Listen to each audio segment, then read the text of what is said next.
The Fallout franchise is home to a slew of odd encounters and locations, ranging from wild to the supernatural. However, even in a world where the expected should be the unexpected, there is one location amongst the rest that truly stands out as the most bizarre in the entire franchise. Early into the main quest of Fallout 3, you, the player, are sent to Galaxy News Radio in hopes of finding your father. While on this journey to the radio station, you will inevitably come across a small bridge near a rather large super mutant encampment. Underneath this bridge, there is a door to an unmarked location called the Shelter. While undoubtedly many players may have missed this location, or rather ignored it, those who decided to wander inside were likely puzzled by what they found. Upon entering, the players met with a makeshift sculpture created of random items of junk to form a rather impressive tower. Who or what created this tower is unknown. The sculpture consists of a book, pencils, a coffee mug, a Nuka-Cola bottle, and a tin can, all placed on top of a chessboard. Making your way down the hallway, you find the massive head of a statue leaning against the wall, accompanied by celebratory decor, an American flag, a broken toilet, and some toilet plungers. It is impossible to know who this may be a statue of. However, I think the bigger question is how this statue, which likely weighs thousands of pounds, got into this building to begin with. Using information from the Fallout wiki, we can find a concept art for a statue that appears very similar to the one located in the shelter. However, there is no name attached to it, so it's still impossible to know what this is exactly a statue of. Turning the corner, you find the lonely inhabitant of the space, a feral ghoul. After dispatching the ghoul and heading into the final room, you will walk in on a sight that can only be described as one word: bizarre.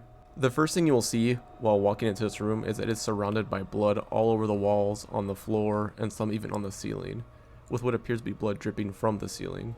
There is a skeleton on the floor surrounded by toilet plungers, a stick figure made of toilet plungers on an operation table with the head being a metal helmet, a chemmed out gnome on a desk next to a chemistry station,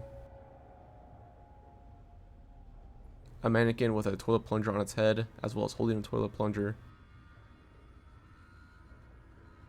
a stall containing a toilet with mentats in the bowl, a desk that is flipped over, and a filing cabinet with tons of plungers on top of it.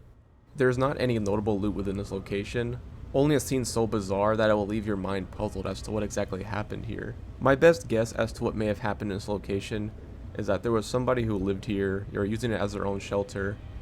It is unknown why they had so many toilet plungers here.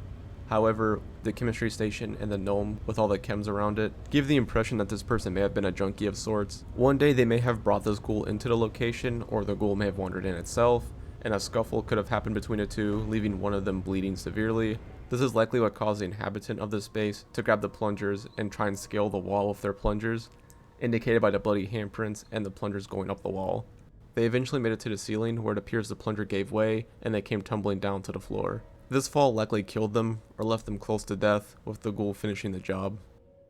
Whenever I am asked what is the strangest location I've ever seen in Fallout, this is the one that comes to mind almost immediately every single time. It is just a strange location, where you can only make an educated guess as to what may have happened here based on the environmental storytelling within the location, but it still leaves many questions unanswered, such as, how long ago did this exactly happen? Who is this ghoul? Who was the person who used to live here? And how on earth did this statue make its way into the tunnel? If there's a location you feel is more bizarre than this, feel free to share it down below, as I would be very interested to see a location that can rival this one in terms of being the most bizarre in the entire franchise.